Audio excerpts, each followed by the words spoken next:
Mind Gap Podcast.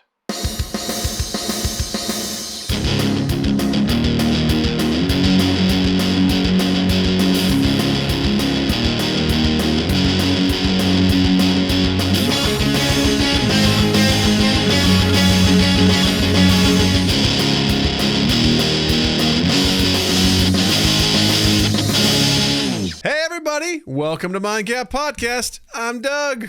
I'm Justin, and Doug and I are now semi-published authors. It's true. You'll find out more later, but just More understand. after these messages. Did you know you can watch Mind Gap on YouTube at youtube.com/mindgappodcast? You should. Watch our shit. Like, subscribe, interact, engage, drop comments in the comments section. It means a lot to us. It'd be great if you did that. Also, check out our Discord in the link down below. Check out our merch at redbubble.com. Link is in the description below. And also check out our Patreon, patreon.com/mindgappodcast. This has been the announcements. Now back to published authors, Doug and Justin. Let's go back to the show. Let's go back to the beginning. A lot of good stuff to talk about this week. One in particular some things. is going to be fun because... We grappled with this. Yeah. That's one way of saying it that's also very apropos of the topic that it is, grappling. Yes. So we'll stop teasing that and we'll get to it all in due time. We'll get to the butt in a second. Thank you. I was not prepared with my soundboard at all, and I should be. That's all right. You got me covered. All I got is, Yeah, there you go. what are you going to do? Speaking of farts, did you see the new trailer for Napoleon? I did. Okay. Did you rewatch it? I did. Okay.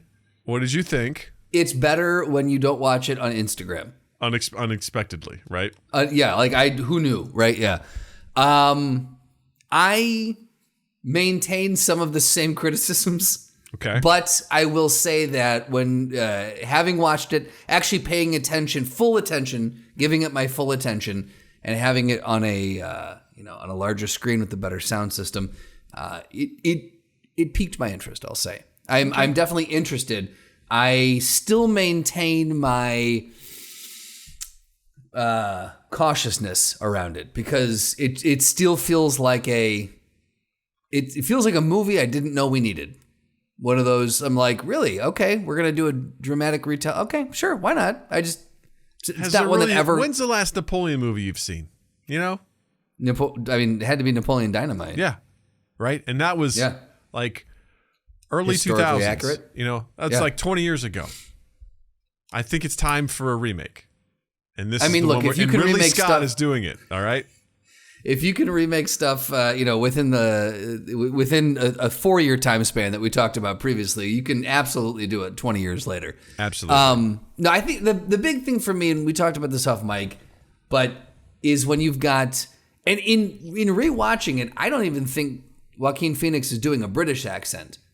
He's just Joaquin Phoenix. He's not doing an accent at all. He's doing a Joaquin Phoenix accent. He is, yeah. He's like, "What's your name?" He's like, "Napoleon." This is not a costume. This is my uniform. This is my uniform. I think I always get lost when it's supposed to be French. It's American people playing French people without doing any sort of accent. And I feel like Joaquin would be the type of person that could pull off a French accent if he worked on it. Probably. It feels odd to me. And I know you said Ridley's done this. I haven't watched the last, what is it, The Last Duel? The Last Duel. Phenomenal. The Last Duel. I haven't watched that, but you said that it was a very similar thing in that, right? Where yes. It was. Well, I want to back up real quick. If anyone isn't familiar with it, there's a new movie coming out called Napoleon, based on Napoleon Bonaparte. Joaquin Phoenix is playing the titular role, and it's directed by Ridley Scott. And it's essentially going to take a look at Napoleon and his rise to his Napoleonness.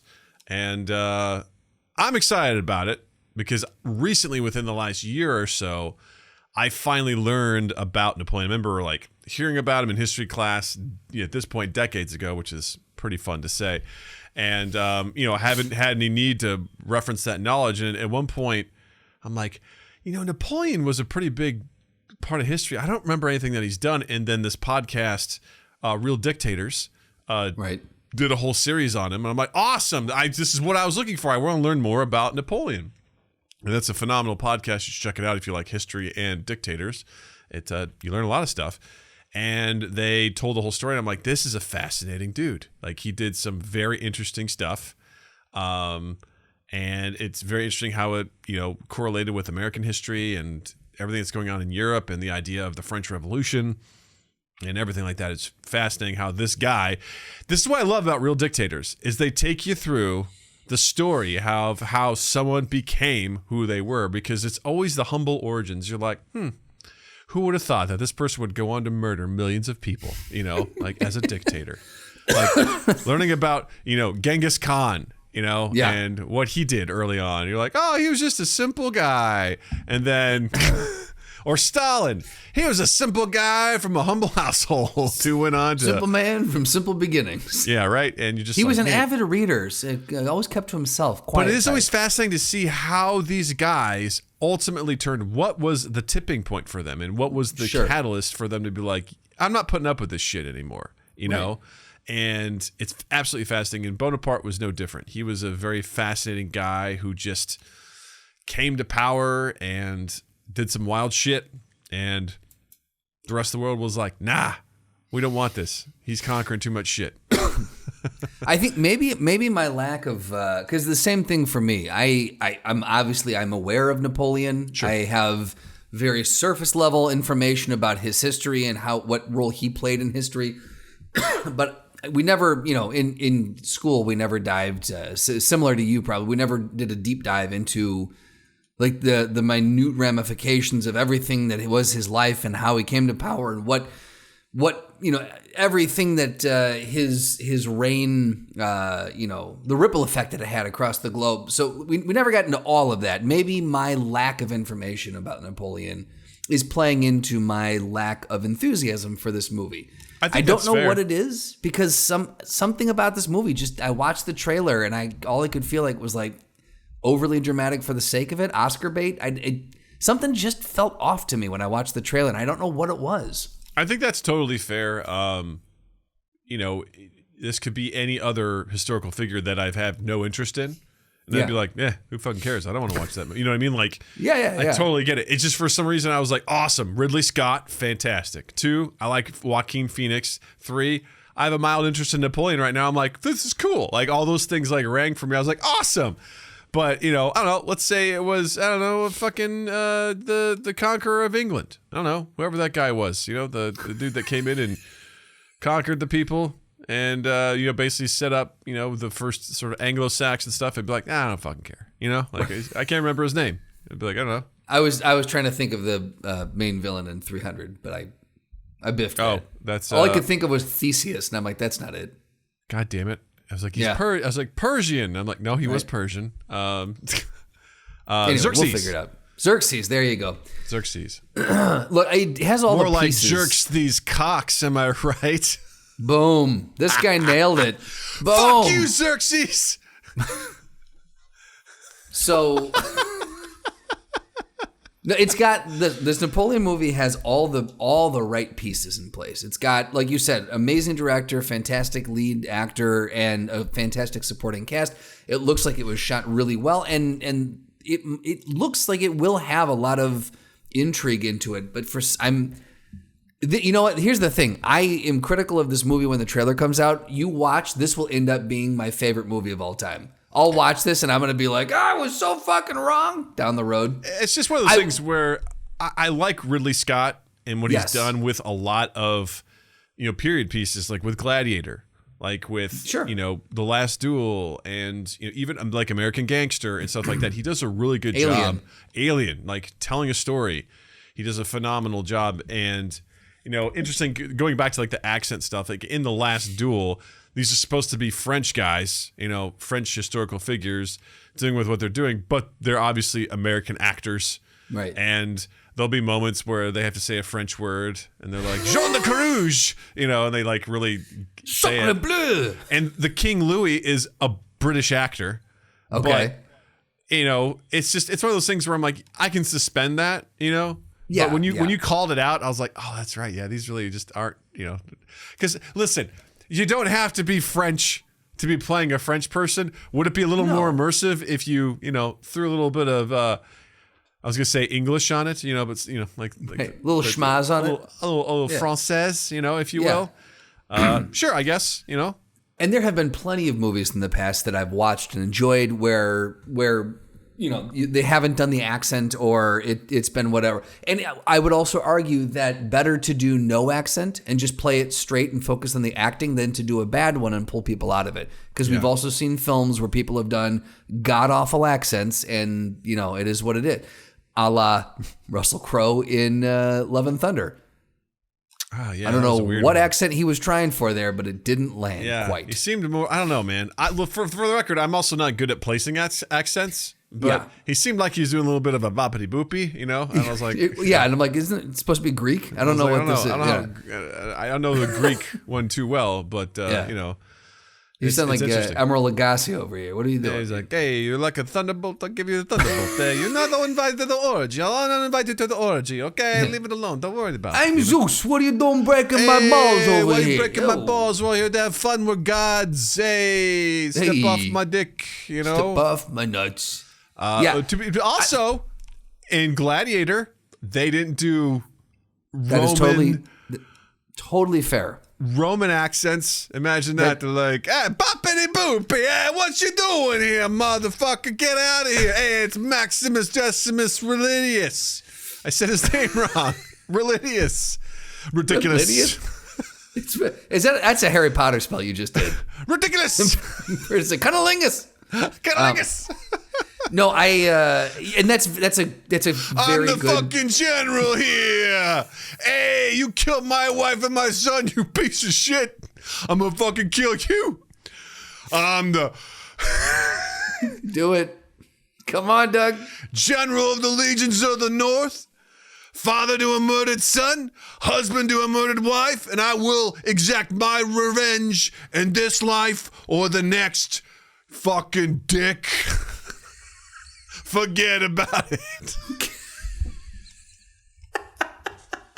I'm fucking Maximus. I'm fucking Maximus I'm over the Spaniard. here. Hey, Maron, what are you doing? Yeah. Why don't you have him kill Commodus, huh? Fuck you. It's a fair point, Doug. That movie didn't need the accents. And I don't know why that hung me up this time. Because, again, we've seen a lot of places that don't do them. And that's fair. That's fair. I want to see Gladiator remake with bad New York Italian accents. You know what? It sounds like something, I know bad lip sync already kind of has a corner in the market, but it sounds like something that you and I could do quite easily. Oh, yeah. I mean, I'm it would just be saying, if bad. you wanted to. On my part, it'd be a bad performance, but it'd be fun, right? You know what? Maybe we think about that. Maybe we you release piece a little, of shit. Yeah. Sometimes the frost, sometimes the blade sticks. What are you gonna do, you fucking prick? You know the movie really I've seen this movie many times. Jesus. You ain't lying. So many good lines, man. So many good lines. I love it, Just New York, New Jersey Italian. Hey. Fucking Maximus. Over here. He's This fighting guy. the fucking tigers while fighting the guy with the mask with the tear on it. Oh. Anyway. Dude, he's describing exactly what we're seeing. He's fighting the guy with the mask with the deer on it. What's he doing? No, that's the crowd. It's like, oh, what's going on over here? There's a tiger coming out of the ground. Holy shit. I don't know what accent you've changed into, but no, it's just angry, angry crowd. That's usually what I go to. I lost it. Oh my god! I never had it to begin with. You never. One might argue, Doug, that you never had it to begin with. Never had it to begin with. It was, yeah.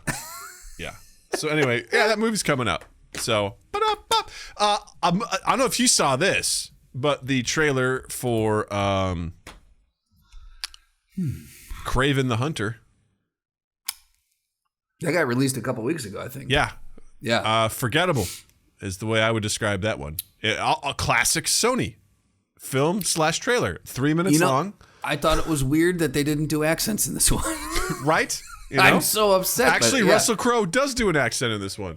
Well, I find it also interesting that Zeus and Quicksilver are, like these.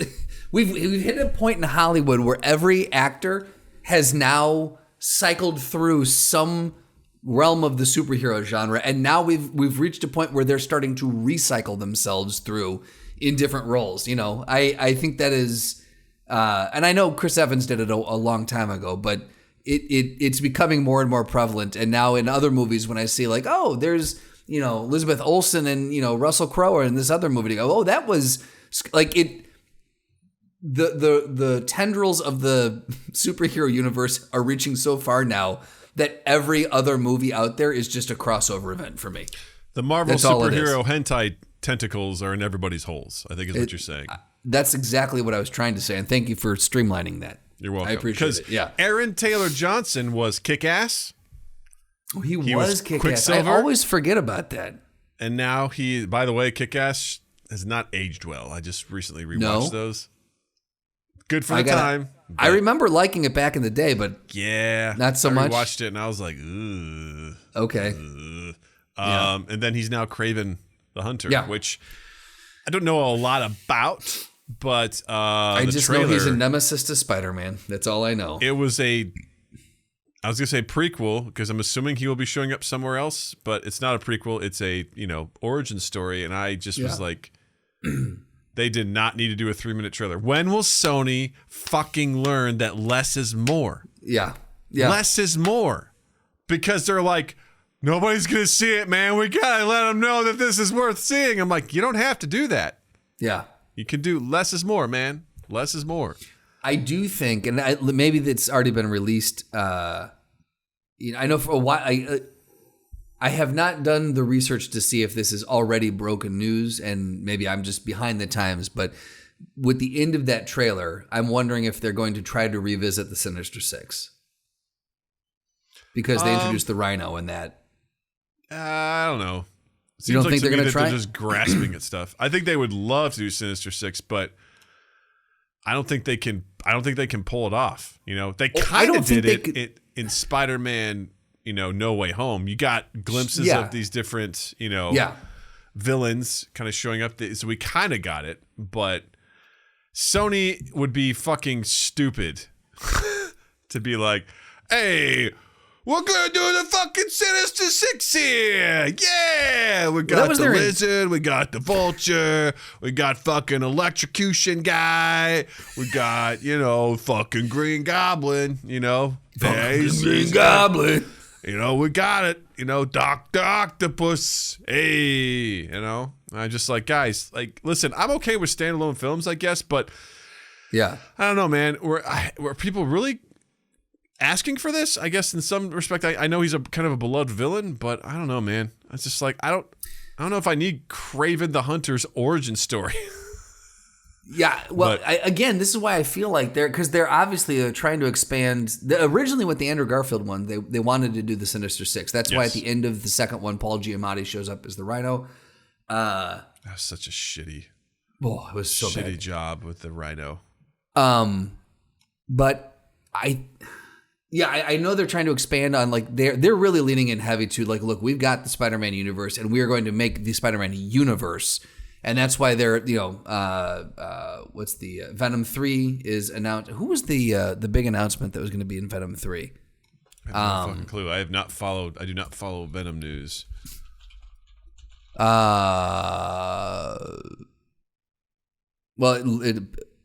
There's rumors that Garfield and that Andrew Garfield's going to show up. That's interesting.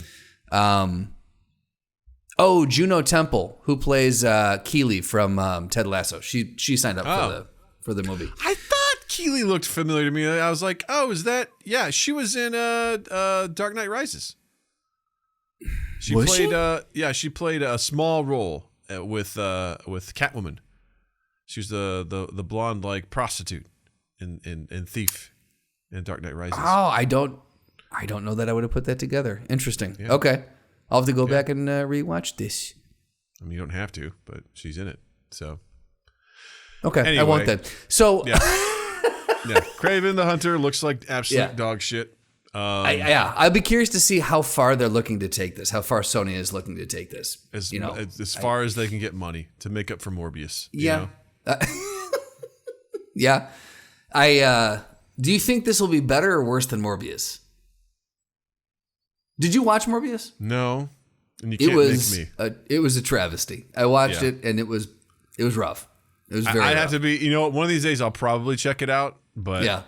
I would love to watch it with you. If you guys make another trip up here, see the house, stay over. I feel like some night we got to do a movie night, and I would love to watch that. Under those conditions, I would watch it. I would love to tear it apart together because that's a rough fucking movie. Yeah, I don't know. I'd like to think it'd be better than that. Yeah. But yeah, I think what they were trying to do with the trailer was like, check out all this blood and violence, man. Yeah. It's cool. Because they're going R-rated with it. Yeah. Yeah.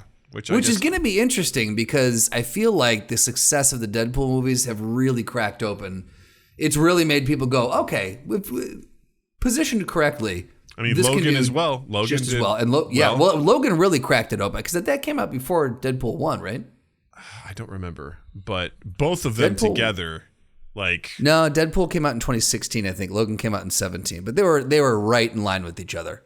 Yeah, and then the Suicide Squad, also R-rated, did phenomenal. Yes, it was a really solid flick. Like, there's a way to do it and do it right. There is, and I think it takes the right property to do that and pull it off. Because also, like, take for example, like Deadpool and the Suicide Squad are kind of in the same vein of like, there's a lot of humor in it, a lot of and excessive violence, for the sake of it. Logan was much more serious, right? But the violence I felt like necessitated, the stakes and everything, and it amped everything up. You wouldn't necessarily want to do that for a straight up X-Men movie, You don't want to see Cyclops, no, blowing people up with his eyes, and I kind of do, but yeah, but for the general marketing and making your money back, no. Old Man Logan definitely it was the Wolverine that we needed to see because Wolverine by his nature is a very violent individual. He is known to go into fits of wild rage, and so to see him unleashed and able to just go fucking ham was and especially with the Old Man Logan where he'd just seen it all and he'd had enough. Done is done.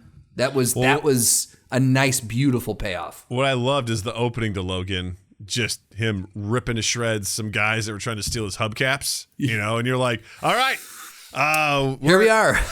We're setting the tone. Like, this shit's going to happen. He's going to slice and dice people up. It's cool. Like, all right, it's cool. Well, speaking of Logan, speaking of Wolverine, we would be remiss if we did not touch on the set photo that was released. Deadpool 3. It was a good one. Got me going. Got me all excited in my nethers. She pulled up for the people. You pulling that up? Here, so, so for those who don't know, if you don't follow nerd news or you've been hiding under a rock, there was a Deadpool 3 teaser image released. It shows Deadpool and Wolverine walking through what seems to be the desert or some rocky terrain, and Wolverine is wearing the closest thing that we've yet seen him wear to the 1990s, his original costume, and the one that most people know him from the 90s cartoon.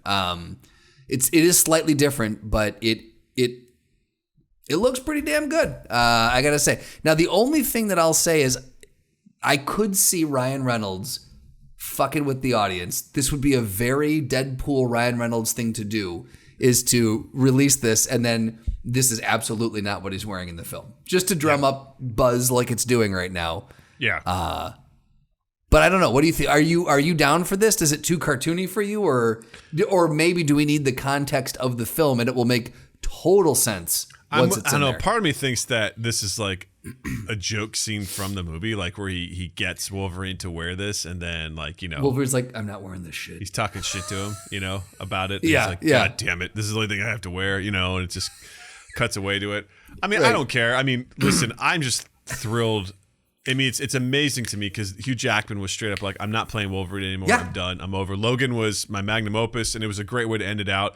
And the fact that Ryan Reynolds was able to convince him to come back for Deadpool Slowly 3. break him down year after year. And the announcement for it, of course, was fantastic. Just stunning. Him talking about it, and then just Hugh Jackman walking by in the background, walking upstairs. He's like, "Hey, Hugh, you want to play Wolverine again?" He's like, "All right." Sure. Yeah. And then look back to the camera with that Ryan Reynolds just smiles, shit-eating grin. Like, yeah. I'm very excited. I could easily see that too, where he's like, he can talks him back into coming out of retirement or something, and he's just like, "And I got you a suit." Yes. and then it's like begrudgingly has to wear this suit or something. Yeah. Yeah, I'm looking forward to it. I think it'll be fun. I remember seeing the first Deadpool was the last movie that Jill and I saw before Natalie was born, because it came out on Valentine's Day of 2016, and Natalie was born basically 11 days later. So, so that was like our last thing, and then I saw Deadpool 2, which I thought was good, but I haven't seen it again since, and I think I'd like to go back and rewatch it. I've watched it a few times, and personally, I think it holds up. I think it is right in line. There's something about the original Deadpool that's just it was a lightning in the bottle, but he really did a good job with 2, I think. Well, the thing I like about what he did with both movies is there's heart in it. Right. Like there's stories about it. The first one's about love, second one's about family, and he weaves that in with the bonkersness that is Deadpool, which is a really great thing. Like when that heart really comes through, it really comes through, which is pretty cool. So it does. I really do like that. So I'll be curious to see what this one's about. In the second one, where he kept going down and seeing his wife in the love, going down and seeing her and not being able to get to her. When Reynolds actually puts it on as Wade, I was like, this is.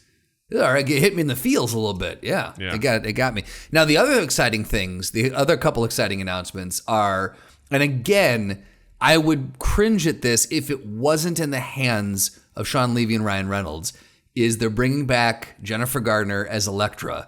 Spoiler alert. I am here for it.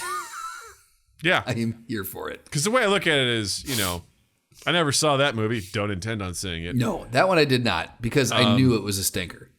But the idea is that I know that they'll treat her right, they'll do it right. She's not necessarily going to be like the butt of the joke. I mean, if she is, it'll be because she's on board with it. Exactly. Yeah. Like they're. It's almost like certain people get to come back for like retribution, because he made fun of himself with the Green Lantern in the first one where second one, he time traveled back and corrected all the mistakes. He murdered the original Deadpool in Wolverine Origins. Yeah. He murdered himself reading the Green Lantern script. So there's a good chance that he brings her back and she gets some sort of redemption for the shit movie that she was forced to be in. And I think that's wonderful. The other news that I heard was that it's rumored, and it's not been confirmed as far as I know, but it's rumored that the Scarlet Witch is going to be in this. That would be interesting. Yeah. So I don't know. I could see Marvel wanting to do like, here's our truly official tie-in with properties that we've brought in. We're bringing them together, fully bringing them together now. But I don't know how they're going to weave her in or how that would look. Nor do I. But there is rumors that she's been seen, that Elizabeth Olsen's been seen around set. So interesting. We'll see. That just gets me salivating for what else. Now that he's truly folded in to the MCU, what stops are they going to pull out? Because these guys don't apologize. He should be the king of cameos. Yes. He should be the new Stan Lee in all the movies where he just is there. Like in I would one love way, shape, that. or other. Just like, it's like, oh, of course Deadpool's there. Right. Just doing amazing. something. It doesn't have to speak. He's just back there doing something, like humping a unicorn or whatever. Like, right. it's He could just be walking through the kitchen eating a chimichanga or whatever it is. Yeah. Flips off the camera and then keeps on walking. Just whatever. Exactly. I love it. Yeah. So I'm excited for that's supposed to. I think it's dropping May 3rd, 2024. All right. So, nice. Okay. Got a little bit of time, but plenty of time to get there. That's exciting. I don't know that didn't make sense, but you know what I mean by that. Plenty of time. We got a little bit of time, but plenty of time to get there. I'm sticking with it. It sounds like a John Madden quote or a John Cochran quote. Like, what? You want that to sound profound, but it sounds stupid, sir. Wait a second. I'm sorry. I just want to... Did I see this right here? Did I see that? Oh, I don't know if this is... In theory, Loki might also show up. All right. Keep your rumors to yourself. I'm just saying there's a lot of buzz circulating. You don't want to hear it. You don't want to hear this. Yeah, I don't want to hear the truth. Okay, fine. I won't let you know the truth. I'm not here for the truth. All right, it's time now. We got to talk about... All right, we did it. We danced around it enough. We danced around it. We talked about the cool stuff we're talking about. All right, so Justin and I did a thing, and the thing didn't work out the way that we wanted it to. But at the end of the day, I still think it's funny, and we want to share with all of you what happened. So, allow me to provide some backstory. Please. So, when my brother came to visit, we were staying up, just shooting the shit, whatever. I asked him about a friend of his, an old roommate. I was like, hey, I'm gonna talk to this person. I'm going to do this for you real quick. Hold on, give me one second. You know what? I'm going to say put a pin in that. Save that for a little bit later. But hey, spoiler alert, something fun's going to happen. So I've asked my brother about a friend, former roommate of his. I'm like, hey, how's that person doing? He's like, oh, he's married. He lives here. And he's married to a woman who's like a novelist. I'm like, oh, that's cool. He's like, actually, she does romance novels. And I was like, that's wild. It's like, that's got to be pretty interesting. That's a skill. He's like, she's written probably like 20 of them. I'm like, whoa, well, that's pretty wild, And then for some reason, we got on the topic of like, he asked a question, which was, is there like a creative and artful and romantic way to describe an anal sex scene? He's like, can you do it? And we started like trying to do it, like because there's all these fluffy ways of describing, regular sex, and he takes his engorged member and puts it into her flower palace, and they scream to the heavens and whatever. It's like, oh, there's a lot of ways where you can kind of get around it. It's like, but how do you be like, and then he put it in her butt, like how do you get there? And I was like looking up stuff from like how to write anal sex scenes and in incognito mode, because you don't want your mode. Search. Yeah, you don't want Google being like, "Oh, you want ads on this? I gotcha." Yeah. So it was one of those things where it's like I couldn't even get a good straight answer on the internet of like people who were they were asking for help. They're like, "Listen, I'm trying to write a gay sex scene or like an anal sex scene. I'm not into anal. I've never done it. How do I write it?" Like they were just like, someone's just like literally just asking like, I want to be respectful, but I don't know how to write this. But I couldn't really find anything. So my brother's like, that's something you should bring up on the podcast. I was like, I should bring that up on the podcast. So in a pre-production meeting, I went to Justin. I was like, dude, isn't this funny? And you're like, that is funny. Like what was your initial response to it when I told you? I don't want to speak for you. Oh my God, I feel like I need to try writing a scene now. Right? And I was like, oh shit, that is what we should do. We should try to write a romantic anal sex scene. And I was like, all right, here's what we're going to do. I'm going to write one, and then I'm going to send it to you, and you're going to read it on the podcast, and you write one, send it to me. We won't look at it, and we'll both read them on the podcast. And we met for our pre-production meeting. You're like, I don't know how I feel about this. You're like, you're expressing some doubts. You're like, this doesn't feel right. It doesn't feel like... feels like this could go wrong for some reason or whatever. And I was like, it'll be funny. We're going to be reading this stuff. We're going to try stuff and put our creativity to work. It'll be great. And you're like, okay. So day goes on and I commit a good 20 minutes to mine. We're like, hey, we're not writing a whole story, but like, a couple paragraphs. And I truly committed to it. And I spent some time on it. Then I went and had some lunch, and I went on a walk with Jill. I brought it up to Jill, and she goes, I'm not going to lie to you. I don't think this is funny. Right. And I was like, kind of heartbroken. I'm like, what do you mean? She's like, I just, do you want to run the risk of being misunderstood here? Like, I know you. I know your intentions. She's like, but what if you get this wrong? Is the joke good enough? Is it going to be worth it? And we've talked about this many times before, is that there's no bad joke or there's nothing off limits if the joke is good enough. She literally said that on our walk as we were walking. And I started getting in my head. I was like, oh man. Yeah. Is this really what we want to do? And then like an hour before we recorded, Justin's like, hey man, I've been trying to write this and I don't know, man. This just feels weird. Yeah. I think I was like, my spidey senses are up on this one, man. Yeah. And I was like, hey. To be clear, in the 404 episodes that we've done, there have been, I could count on one hand how many times you or I have said second thoughts. Yeah. Doesn't happen often. Usually our instincts are pretty good, or we're both very comfortable committing to whatever the bit is. Right. Very, very, very infrequently does one of us pull that card. Yeah. And I was, and you sent that to me and I wrote back, I was like, listen, man, we can abandon this. Like, it's fine. Like, if you're feeling icky about it, then let's not do it. And I started cooking dinner and I was like, all right, well, that's one less thing. It's no big deal. We'll be all right. And I started cooking dinner and I just started laughing hysterically to myself because I turned to Jill. She goes, why are you laughing? I go, I know the joke now. She's like, what do you mean? I go, we're not going to do the thing we're going to do, but do you realize what Jess and I just did? We just wrote each other erotic butt sex fanfic and sent it to each other. As thinking that it was going to be a joke. We're going to read it because you read it and you're like, I just don't think this is funny. I just wrote like a butt sex scene. And I was like, I realized I got way too into it. And yours is so long. It's so long and way too into it. And I was like, I got done. I read it again. I'm like, this isn't funny at all. This is just a butt sex scene. Like, this is just erotic. It's just erotic fan fiction. And I'm like, we just wrote each other like erotic butt sex love letters to each other. And we're like, isn't that funny? We just took our friendship to a whole new weird level. That's what Jill said. She goes, I think you guys leveled up in a weird way. And I'm like, I think you're right. I think you're not wrong. I think we leveled up.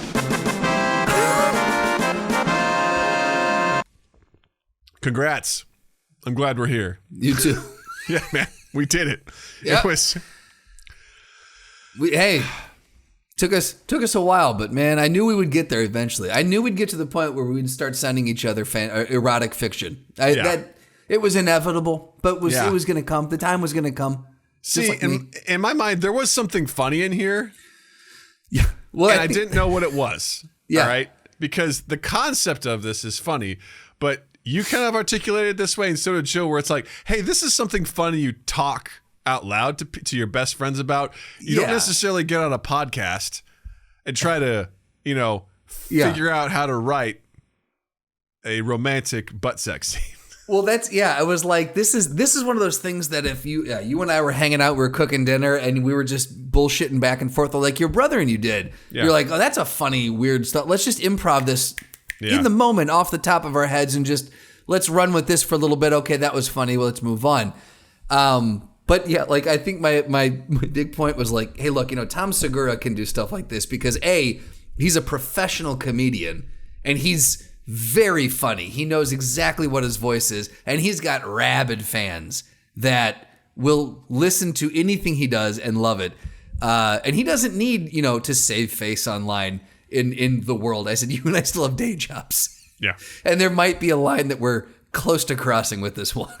Yeah. Which is just awkward, I still stand by. I don't know what line we would cross, but it wasn't going to do what I thought it was going to do. Yes. I'm not saying crossing a line in this. I'm just saying crossing a line in that. No. I feel like people might look at us. You and Jill said the same thing. Like, this might mess you up. I'm like, I don't know how, but it got in my head. Like, but I'm like, I don't know how, but maybe it will, and I just don't see it. Yeah. And it's a good thing that two people called it out, because usually if two people can call out the same thing independently of each other, there's some validity there. Yeah. Because I was like, this is so funny. And then when I thought about it, I'm like, I just wrote Justin a sex scene just because I was like, hey, we did it, man. We did it. And it got to the point where before hitting record on this, I was like, well, let me read through yours real quick. You're like, you don't need to do that right now. Like you don't even want me to read it while we're looking eye to eye. I almost took it out of the folder so you couldn't read it because I was like, I went a little too hardcore with this. If you want to check this out, subscribe to our Patreon. Patreon.com/mycap. There you go. How about that? If you we'll monetize it that way, you the know? $10 tier. We'll put a $10 tier, and that is erotic stories from the mind of You Mind get Gap. one. You get one from Justin and one from me. There you go. Yeah. And that's that $10 for 1 month will buy you a story from each. You can cancel your sub after that, but you can have access to it. Absolutely. Yeah. It's on you.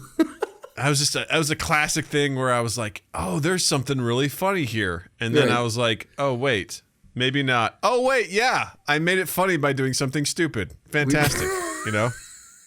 Ta-da. Yeah. Ta-da. Because it got me thinking about some like when I'm back in Second City where this stuff, I was talking to Joe about this. Like, I think this kind of stuff is important, you know, particularly butt sex. It's really important. No. It's important to be able to try stuff creatively and comedically, fail, and then build on that and dig through it and find the funny stuff.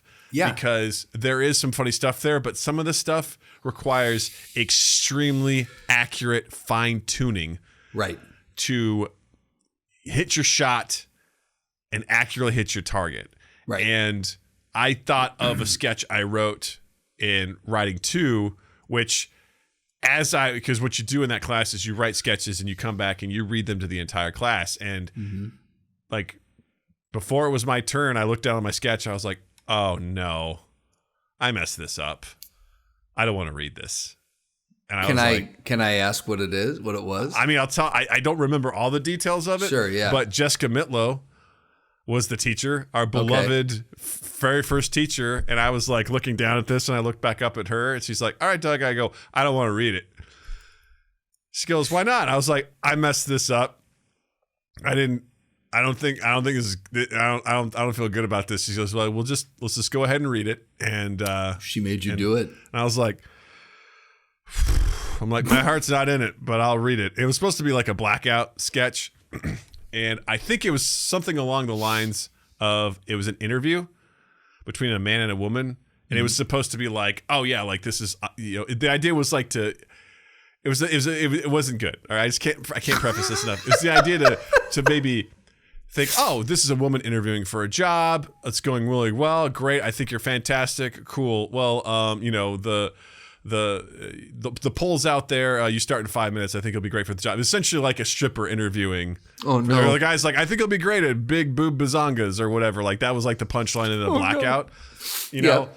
And it was so level 2 writing, just, you know, whatever. And she was she was so sweet. She goes, I think that's punching down. I think you should take another stab at that. And I was like, yes. I was like, kind of just like sped read it. I'm like, yep. My intention was good, but the outcome needed work. Because I understood the formula. I didn't execute it very well. Sure. Point of view might have been lacking. Yes. We can say, yeah. Yes. Yeah. It was pretty remedial comedy. For that sort of stuff. But I remember being like, there's probably something funny in there and I need a couple more rewrites to find it was. But you need to be able to have those things where it's like, yeah, my intention wasn't to be a sexist asshole, you know? It was just like, oh, this is a funny joke. You think it's actually like a legit, you know, sort of corporate job, but it's actually for a stripper. There's a misdirect in it. Exactly. Yeah. And it's like, we could probably do better. You know, like we could find a way to, you know. Well, and without making the mistakes, there's no way. And the thing is, you after you wrote it, after you had time to sit and think about it and reflect, you're like, fuck this. I very much see the flaw in this. Mm-hmm. And to be able to identify that you were like, nah, this is wrong. And I want to go back and try again. Like you wouldn't have gotten there had you never been able to fart out that first draft. You know, and that would never, you would never have you would never have been able to have the revelation and then be able to reapproach it and then do it again and again and again and again and again, trying to carve away all the garbage to get to the gold. Yeah. And that, like you said, you need to be able to make those mistakes. Yeah, I had another one that Jessica helped me out a lot on, which was actually just a really great fix. I had this idea of a sketch where a guy is invited to a movie club party where it's a bunch of like hoity-toity like ladies who are like really just up their own asses, like with how they sort of view cinema. Sure. And they were going very pretentious. And the book club, the video movie club thing was American Psycho. And I had read at the time that a lot of people misinterpreted the point of that book and the movie. Okay. And the idea that people are like, oh, this is misogynistic and it's all stuff, and it's actually not. It's a critique. It's actually a much deeper critique of a lot of different things, of capitalism and all this sort of stuff. And I had one of the female characters being like, she was like really applying to like, oh, this is misogynistic, this is that. And the guy was like, actually, he's doing actually through that. And Jessica's like, that can come off as really, like mansplaining. Right. I was like, oh, fuck. Yep. You're right. It is. She goes, what if you swap the genders? And I was Absolutely. like, oh. So I changed it to, it was a female coming to this party with a bunch of pretentious dudes, which worked infinitely better. Absolutely, yeah. And these guys, which I thought even worked more because you could see these guys kind of like being white knights, being like, this is so misogynistic, and having the female character actually be like, well, actually, it's not. It's like, what are you talking about? And he's also mansplaining, like. Yep. So he's mansplaining misogyny to her, and then she's actually coming out on top with the highly educated critique of the And I was like, that was such a great note that completely flipped it on its head, that I was like, that's the shit that I was missing. I was like, I had this idea, but there were some very key details that just made it turned it up to the next level, that I was like, fuck, I didn't see that. And it was very helpful. One of the best notes or lessons, and I'm wondering now, because you got that note, I'm wondering if this is just a general lesson that gets taught at a certain stage in writing at Second City, but is swap the genders. And I it blew my mind when they said it, but they're like, typically, guys will write for guys and girls will write for girls, but a lot of times girls just, in order to fit the mold of what people are looking for, will write male characters. So again, even in females writing, because society's conditioned them, they will, in more roles, get written about males and this and that. And they're like, so if you've got something that has two genders, swap the roles and see if it still works. If it still works, then funny's funny.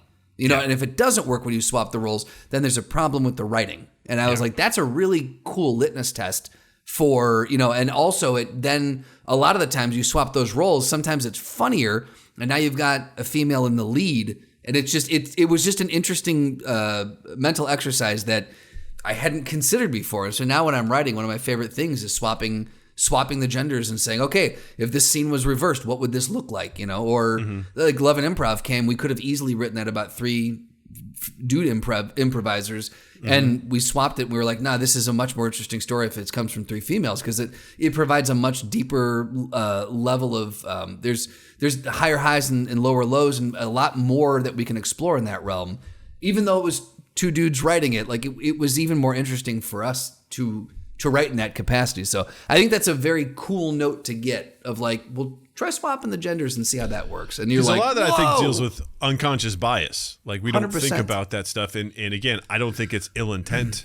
No. It's societal conditioning. I mean, yeah. It's something where we're like, oh shit, we don't realize that we're perpetuating, some bad shit, in this sort of stuff. So that was one of those things where I'm like, it's embarrassing for me to talk about, because I'm like, God, I completely fucked that up. But it got me thinking about that moving forward, where like I really needed that note to help me get through that. So what I'm trying to say is, to you and Jill, thank you for the notes.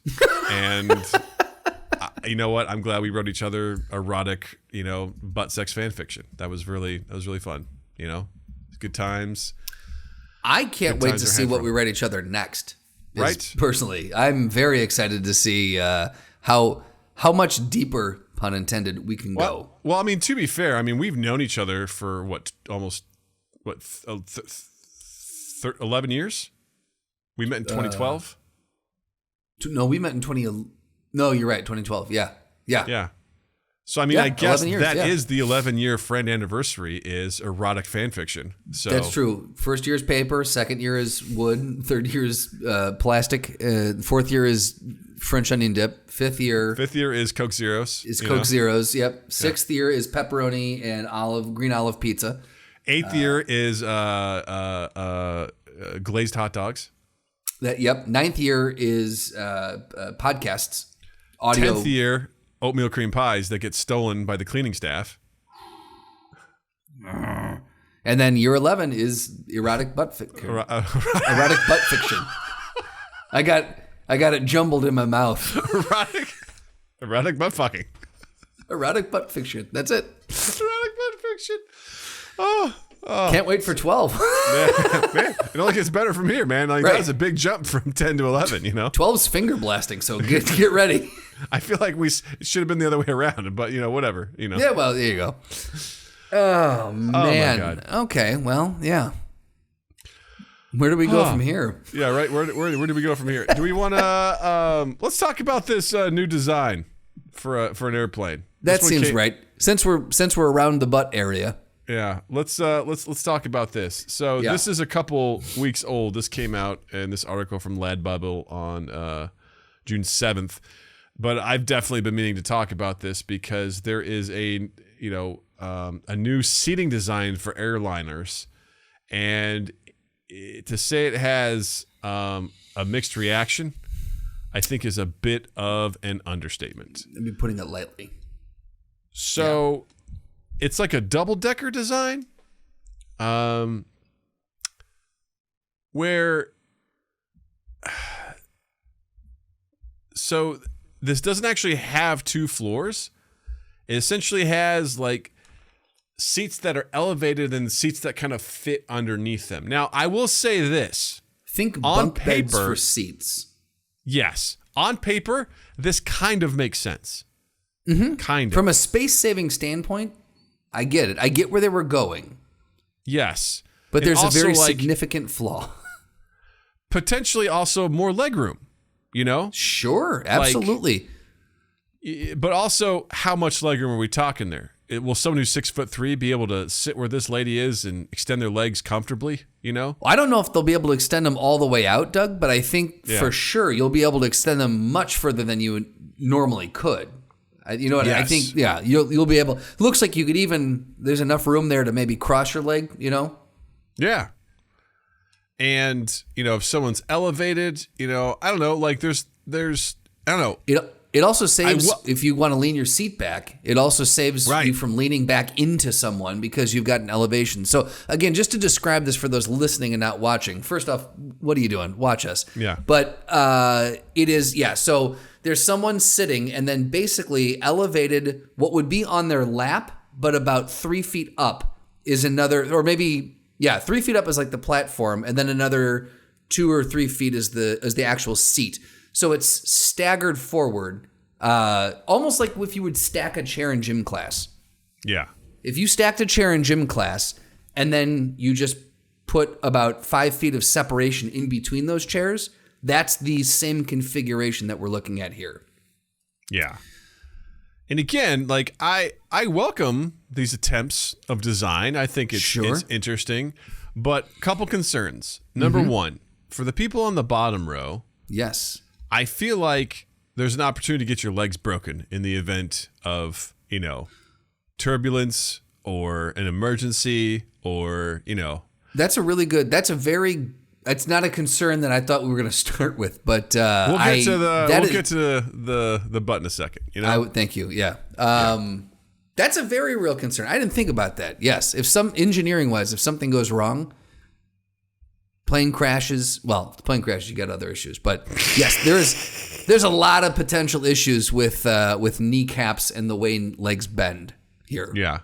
I think the main issue that you're referencing here is that if you're sitting on the bottom and there's someone who's elevated above you, you're right at their butt level. Right. You're in what we call the fart pocket. That's right. Because, you're staring right at someone's, like, the butt of their chair. Yeah. And I've seen other people talking about it, but basically you'll be eating farts the whole trip. Yeah. Now, again, I would strongly recommend to look this up. You can just look up double-decker plane seat, or again, you can go seek out the YouTube version of this show. But in this article, there is one, and it's the it's the third picture down. You can very clearly see the illustration of how close this young lady's face is to the young man's tuchus above her. Yeah. And just based on his face, he is about to let one rip. Yeah. You know it. Also, I have no doubt that they specifically chose this woman to be in this picture because she has to be short. She has 100%. Yes. It has to be like, oh, hey, you're a little lady. Why don't you just join us so you can see how comfortable you are? Right. Look at all the room she has. It's like, yeah, how tall are you? I would also say the very first.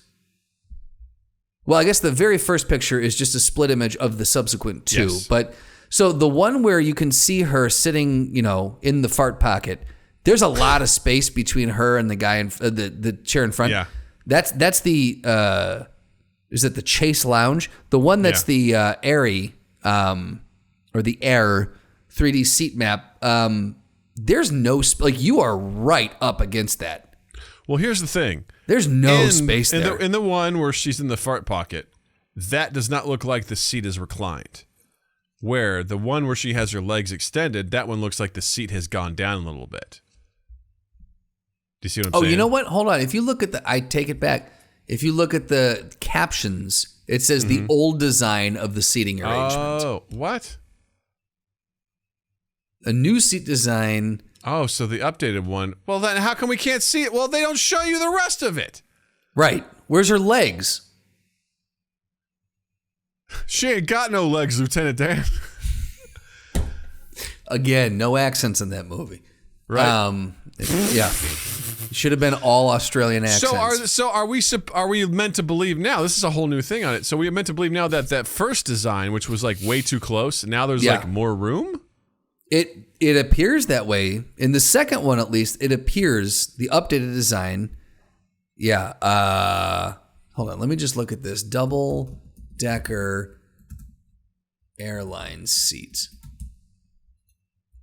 Here you go. Here you go. If you search double-decker airplane seat. Oh, this is a great one. This is on CNN. Here, hold on. I don't know if I can send you. Did you just search it? I did. You go to images, and that first one, it shows 3 people. Oh. Still, look, so here's the thing. So this is the actual, okay, they cropped this one. They did, but here's the thing. It still suffers from the same potential issue. I don't know, man. You're still in that fart pocket. You are in the fart pocket. But there's I'm sorry, that I'm never going to get over that. That is the biggest flaw of this. Now your legs look like they're comfortable and they're okay, but you are going to be fucking sniffing farts the whole time. Justin? Yeah. Aren't you already? Sniffing farts? Well, if you're on a plane, yes, I suppose that's true. But it's recycled air, baby. Now, man, it's more concentrated. That air doesn't get a chance to get recycled. That air is going right into your face. That's fart face. I like the one in the back. The one in the back is the prime seat, man. Right?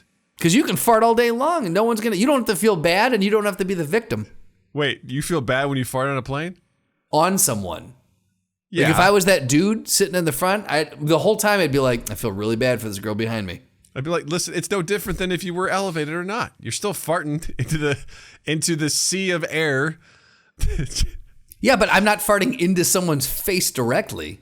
You're not. There's a filter there. You show me. I'm sorry. Did you look at the specs? Is there a fart filter in that seat, There's Doug? Literally a seat there with fabric and cotton and cushion and stuff like that. It's not like he's just like there's a flap that opens like old timey underwear and she just puts her mouth up to it like the human centipede and swallows a fart. There's a barrier there. All I'm saying, Doug, if given there's no different than that right here than on a regular plane if you fart and the air gets recycled. Oh, hard disagree on that. I hard disagree. Look, here's the thing. We're going to put it out to the masses, okay? You tell us, do you think that this seating arrangement is worse for fart consumption than the regular seating arrangement on the current seating arrangement, traditional seating arrangement on an airplane? Is this better or worse or neutral for fart consumption? I put it to the audience. For fart consumption. I say this, I'd give this a try. Involuntary fart consumption. I'd give this a try. Well, here's okay, I'm sorry. Now let's dive into this. Can you go back to so on Google you typed in double-decker airplane seat. Yeah. Okay. And you went to the images. There's a few more I'd like to get your thoughts on. Okay. All right. So do you see the one from Travel and Leisure? Should be first row. What do you think about this? This is like your own little pods. Ooh. It's like an advanced version of this. I don't know if this is first class. How you feeling about that? It's not real. These are all Photoshop. That's how I feel about it. It's concept art. But yeah, like... Don't talk down to me, Justin. This has fart filters baked in. You know it does. How's this different than the other one? Each one of these pods is specially concentrated with its own fart filter. This actually looks a little bit... It reminds me a little bit of the Metra in Chicago. I could totally see that. Yeah, absolutely. Well, I see especially the guy in the top deck area, you know? Yeah. In the upper decker, if you will. Yep, he's up there just doing an upper decker. This would be amazing, but it's just not profitable for airlines. This is so impractical. And I do think that, this would be on one of those like super long flights, the super bougie long flights. The other one that I want to take a look... Super bougie long... What's a super bougie long flight? Oh, I don't know. Like, what is that, Qatar Air? They have like the $28,000, the bougie flights you get that are really long. You know what I'm talking about. Audience gets it.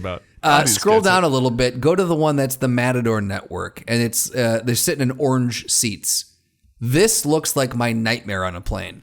Oh boy, take a look at I would hate this seating setup. Ugh, isn't that just the worst? I think it's the plexiglass, and you're gonna be like, if you're the guy that's front and center here, you just can like turn your head slightly and be like, hi. That's what I'm saying. Breathe on the window and then like draw a heart, you know? Yeah. It's no good. You're just going to turn left or right and you're like, I don't like the fact that also this concept art is really messed up because the guy that's to his left, like the body looks so strange. The one with this in the thinking position? Yeah, just to his left, like the body that's in there that does not looks you're off. saying the guy that's turned. Yeah, it's like his back's to us. Like his head doesn't look like it's positioned in the right spot. Yeah, he's definitely... See, that's what it is. He's lifting a cheek to let a fart out. No, he's like... he's a Frankenstein. It's just someone killed the body, they put it there, and they stacked it weird. His head's not connected to the torso. Yeah, I could see that. Yeah, I could see that. I could see that. It makes sense to me. Yeah, I don't like that at all. Is there any other... I guess that's all the concepts for this. This is a whole weird side of the industry. This is a thing, man. Hey, like you said, I'm all for it, man. If you can, let's innovate. Let's do it. Let's get to it. Yeah, I'd give it a try, man. I'd give it a try. I'd get a big guy, tall guy sitting in the seats and stuff like that. I'd love to give it a shot. I would, if I were to do the double decker, I would require that if I were to try that out, I would need to be on the top without a shadow of a doubt. What if Justin? Yeah. What if I was at the top and you were on the bottom? I would trust me. No, I would fly standby. What do you mean fly standby? You wouldn't get on? I would say, look, I forfeit my ticket and you let me know when another one becomes available. They're like, no, this is the only way to get back to your wife. You have to sit here behind this guy. Beth will understand. Hi. It's like, no, she needs you. Beth will understand. I'll call her. I'll send her a picture. Flights. I said, here's what the plane looks like, Beth. There's no other flights. Well, you have a nice life. You have to read her last rites. Well, we can do FaceTime. She'll get it. She'll understand. Man, you know what this is, Justin? You know what these are practical. And that's what I respect about it. These are practical designs for a practical society, and I'm here for it. You have always been one for practicality, as long as I've known you. And, it's almost like you should have your own little theme song for how practical you are. I'd love something maybe like... You got the questions, we got the answers. All you do is ask. Go. Practical. Go. Practical. Go. Practical. Ask. Practical. Woo!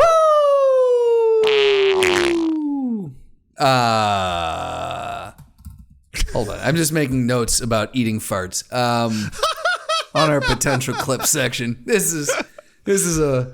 thought at the beginning, I'm like, I don't know if we'll have clips in this episode. We have plenty. Yeah, I think we might. Cool. So if you've never been here before for Ask Practical Doug, it's one of our favorite segments. There's a small Doug that lives inside Large Doug. That small Doug is known as Practical Doug, and he guides Large Doug on through all of life's quandaries, its quagmires, its little the curveballs that life throws at you. And if you want to ask Practical Doug a question, you can. On social media, you can @MindGap Podcast and then hashtag Ask Practical Doug, or you can join our Discord and you can go to the Ask Practical Doug channel and you can actually ask a question there. Many people take advantage of this, and if you're lucky enough, if you ask a good enough one, you might get on the show. Practical Doug might answer your ask on the show. Today, however, we do have a wonderful well that we go to for Ask Practical Dougs. On Reddit, the Am I the Asshole subreddit. Wonderful questions for Ask Practical Doug. And today we have one that when I came across it, I said, Doug, stop scrolling. This is the one for today. This hits Doug in a very personal place. Doug has experienced stuff like this before, so it might be triggering. But the lady asks, am I the asshole for telling a lady to I don't know if it's a lady. I think it might be a guy. It doesn't matter. Am I the asshole for telling... for telling a lady to shut up during the movies. So it goes on to say, wife and I went to see the new Insidious movie this past weekend, and a lady who I think was drunk and was speaking very loudly during the trailers. I thought to myself, okay, that's fine, as long as she's cool during the movie, which, again, it sounds like Doug wrote this so far. Mm-hmm. Well, as the movie starts to roll, she was speaking loudly and interacting with the movie screen, like reacting to the actors' questions they would ask each other. I figured a quick shh would get the point across, as I wanted her to be quiet, not trying to Karen out and go get the manager or something. I'm not into getting people booted or tattling. Well, after that, she decided to stand up and yell back, "Fuck you!" So I stood up and said, "This isn't your living room, and we all paid to be here. Shut the fuck up!" The lady ended up getting kicked out by the staff after someone went to get the floor staff. Am I the asshole for even interacting with her that way? Should I have just let it slide? I would also add, should they have just gone and gotten the manager like they said they had thought of? For the record, there is some additional stuff there at the bottom. Oh, I guess I didn't even... So edit. Yes, I missed some stuff. Yes, I was applauded by some of the moviegoers after my outburst. The staff talked to us after our movie and offered us 2 tickets comped for our next visit, the Haunted Mansion. Boo. And after we left, we saw the woman out by her car with her car blocked off by police or some sort of security. And the movie was pretty decent. I'm easy to please when it comes to horror, so it's not a full endorsement, but it's still had a good time after all this. And absolutely, I hear you guys bringing up possible gun violence. So Doug, Practical Doug, what are your thoughts? Here's my first thought. This sounds like a 5-star review you'd find on Amazon. It does. For a movie. For how did this get made? They just go into this giant diatribe. They're like, I went to go see the Insidious movie. And guess what happened? They go through all this. They're like, that's a pretty good movie, you know? 5 stars. Would recommend. 5 stars. Also, thanks for pointing out about gun violence, you know? Yes, yeah. I would say that, no, this person is not an asshole for telling someone to shush. I've done this a couple of times at the theater, as has Jill, because I'm the same way. Like, if you're talking during the movie trailers, I'm like, that's fine. Get it out now. Whatever. Once the movie starts, you need to respect everyone else in the room and keep your mouth shut. Like, if you're going to have a physical reaction or be like, whatever, and there's a cathartic moment, that's fine. It happens, whatever. People gasp and whatever. That's fine. That's totally normal. If you're sitting there talking, if you're responding to it, if you're whatever, answering, yeah. You're like a heckler at a comedy show. Right. You're making it about you, and that's not fair. That's not right. That's disrespectful to everyone around you. Like, save that shit for when you're, at home. Like, there's no reason to do that. And if someone tells you to shush, swallow your pride, accept what's going on, and shut the fuck up. And shush. Simple as that. Yeah. If you're going to stand up and make a goddamn scene, like, you get what you get, you know? Yeah. And that is what it is. I think this person was well within their rights to be like, you know, hey, we all paid to be here. Shut the fuck up. You know? Sure. Now, Okay. listen. Yeah. Did it escalate? Sure. Were they well within their rights to do this? Absolutely. Should they have gotten the manager? Debatable. Okay. I feel like after they had said, you know, shut the fuck up, and it continued on from there, probably go get the manager. But this reminds me of two instances of stuff that happened in the theater. One is when I went to go see It. Okay. And it was a packed theater. It was opening weekend. Someone behind me was vaping because I could smell it. And I found it to be incredibly annoying, but at least it smelled somewhat pleasant. Well, we were kind of sitting on, this was like an AMC where it has like the railing up front. So I love to sit there so I can put my feet on there, even though they tell me not to do, because it's like, Well, there in front of us was like kind of, you know, there was like a gap. There was like the handicap section and whatever. And there was a guy sitting over there, and he was just like, you know, loudly being like, who's vaping back there? And I was like, I don't know, man. I'm trying to watch this movie about fucking clowns, man. This is wild, you know, whatever. Right. And I was annoyed, but this guy like got really fucking annoyed, and he went and he got like security. And security, because the guy stands in front of us, he's like, it's coming from over there. He's like pointing in our general direction, and the security guard's standing in front of us, going, "Are you vaping?" I was like, to you? No. Yeah. I was like, no. He's like, are you vaping? I was like, someone around here is. It's not me. Dude, what's going on with Pennywise? What about Georgie? Yeah.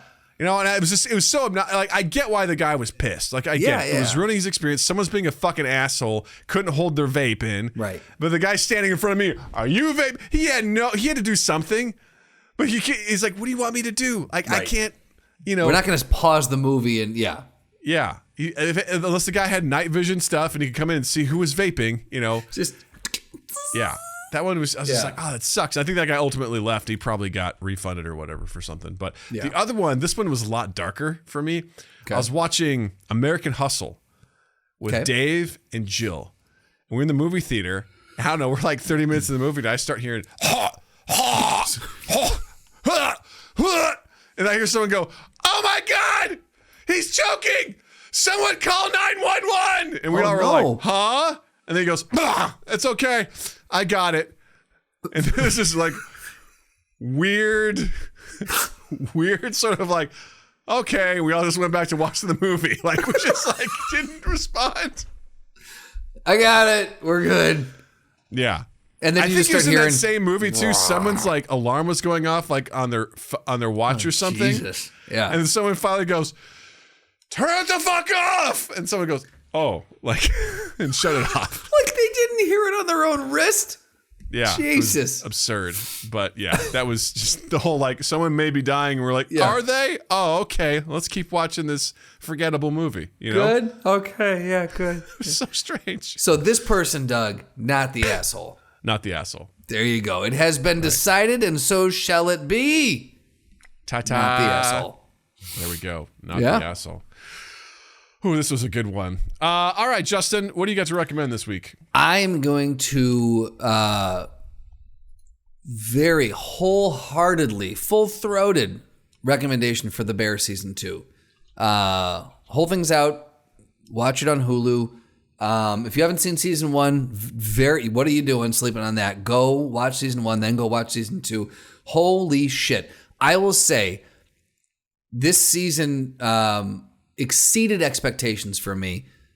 I think episode 7, I believe, episode 6 was called Fishes. And it was I won't give anything away. It was a flashback episode that kind of shows you where the characters kind of come from and why they are the way they are. The cameos that they pulled in this episode, the cameos that they pulled in this season were great. The cameos alone in this episode were mind-bending. And I think not only does that episode deserve an Emmy, I would say every single person involved in the episode deserves to be nominated for an Emmy. It was some of the finest. I can only imagine how hard that filming had to be. the acting and how like the emotional places that these people went to and what they had like, and specifically the woman who plays the mother. I'm not going to say who it is. If she does not get an Emmy nod for best guest starring role, I will riot because fuck me. Holy shit. So I say firmly, watch The Bears season 2. Do yourself a favor and watch it. It's amazing. Cool. Done. I don't have Hulu. Cool. Then you just got to come up and we have to binge it. All right. All Done. 10 hours. Done. Done. Doug, what do you got? There's a new podcast on the YMH network called First Date Podcast with Lauren Compton, where Lauren, who is a comedian, interviews other comedians, and she asks them a series of questions like that are like appetizer questions, main course questions, and a dessert question to ask them stuff like, like, what do you do on a date? Like, what's this? What's that? And she gives them, based on what they do, she'll give them red flags. And if they're bad enough, she's like, yeah, you're not good enough for a second date. Like, it's great conversation about relationships, about dating. And it's very fun. The first episode's with Tom Segura. The second one is with Annie Lederman and then Greg Fitzsimmons. Those are the first 3 episodes that are out right now. It's a very entertaining podcast. I enjoy it. I think it's fun. I don't know. It's one of those things where I'm like, it's kind of interesting hearing people talk about relationships for some reason and like what to do nowadays, and that terrifies me. I was going to say, like, it's got to be interesting because it's something that we've talked about how it would just be a nightmare for us. Yeah, be absolute nightmare. So hearing, people talk about that and the funny stories that come out of it are great. They're fantastic. Yeah. So highly recommend that everywhere you can get your podcasts. Check it out for a dandy good time. Woo. So, woo! Well, another one in the books, gang. As always, be sure to check us out on all our social medias at MindGap Podcast. Please check us out on YouTube, youtube.com/MindGap Podcast. We release our episodes on Fridays there early. If you want the audio version, that comes out on Mondays. So either way you want to consume it, it's there. If you do visit us on YouTube, please like, comment, hit the subscribe button if you feel so inclined, so you get all the notifications about when we post our stuff. I also host a video game stream on Fridays, so you can join me there for that. And then make sure just to share us around, all that good stuff. Check the description for links to our Discord, to our Patreon, and our merch. And be sure to check out Justin online as well. On Instagram at Justin_Michael, spelled Mikel. It's the fun way of spelling it. While you're in the online realm, check us out also on any platform where you can find and consume podcasts. Whatever your favorite one is, we're there. We're going to ask you to subscribe, rate, review, share, all those things. The big one is sharing. We love when you share us around, let people know we exist. And then 2east8th.com and 2east8th on all social media, loveanimprovfilm.com, loveanimprovfilm on Instagram. Very good. Very good. Well, with that, I will say, Justin, thank you. Douglas, thank you. To the YouTubers and listeners, thank you. And you all have a dandy fucking week. Mind Gap Podcast.